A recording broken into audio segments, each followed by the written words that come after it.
한 주간 주요 뉴스를 정리해드리는 위클리 이뉴스 지금 시작합니다. 첫 번째로 자영업자 수익 안정에 프랜차이즈로 눈 돌렸다입니다. 외식시장이 위기를 맞은 가운데 자영업계 시선이 무인숍과 매장 안에 또 다른 매장들을 만들어 상품을 판매하는 숍인숍 등 저자본 프랜차이즈 창업으로 돌아서고 있다는 소식입니다. 무인숍은 인건비를 줄일 수 있어 고정비 부담 감소는 물론 다른 일과 병행할 수 있습니다. 프랜차이즈는 브랜드 인지도와 가맹본부의 노하우, 최근 코로나19로 인한 이용객 감소에 대처할 수 있는 위기 가이드 등의 도움을 받을 수 있다는 장점이 있다고 하는데요. 실제로 프랜차이즈 외식업종 브랜드 수와 가맹점 수는 전년 대비 12.8%, 5.3% 증가했다고 합니다. 하지만 사회적 거리두기가 길어지면서 영업 제한을 받고 있는 주점 등의 업종 간 양극화도 발생하고 있다고 하네요. 다음 뉴스입니다. 사업성 없다. 건설사 외면받는 정부 부동산 정책입니다. 정부가 주택 공급을 위해 민간 사전 청약 확대와 누구나 집 정책을 발표했지만 사업 시행에 꼭 필요한 민간 건설사가 사업성 확보에 대한 어려움을 이유로 참여를 꺼리고 있다는 것으로 드러났습니다. 두 정책 모두 분양 시점보다 짧게는 1년, 길게는 10년 후에 집값을 책정해야 하는 사업이기에 건설사들의 부담이 클 수밖에 없는데요.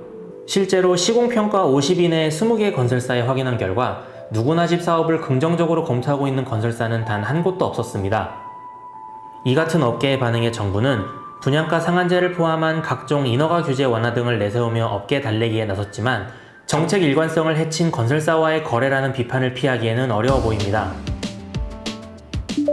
다음 뉴스입니다. 탈산소 부담 떠하는 발전 공기업, 전기요금 오르나입니다.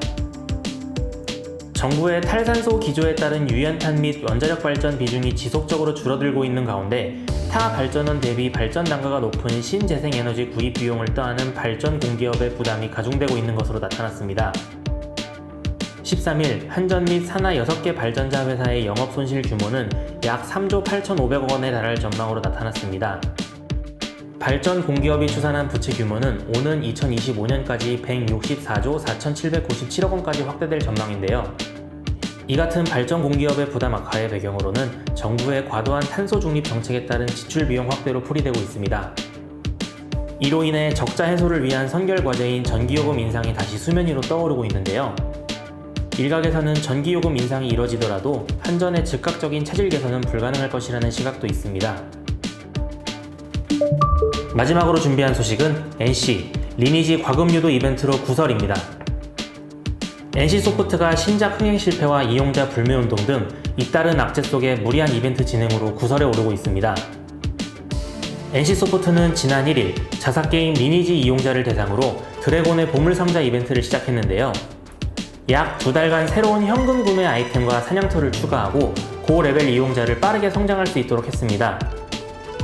이용자들은 이 이벤트가 NC가 하루 500만원까지 지출이 가능한 성장 이벤트를 만들었다고 주장하며 혈맹전, 공성전 등 이용자 간 경쟁이 메인 콘텐츠인 리니지 특성상 참가할 수밖에 없다고 말했습니다. 이와 관련해 NC소프트는 특정 구간대 레벨업에 소요되는 시간을 단축시킬 수 있는 이벤트라며 2달 동안 2천만원이 소요될 수는 있지만 일각에서 지적되는 주장은 사실과 다르다는 입장을 밝혔습니다. 지금까지 위클리 이뉴스였습니다.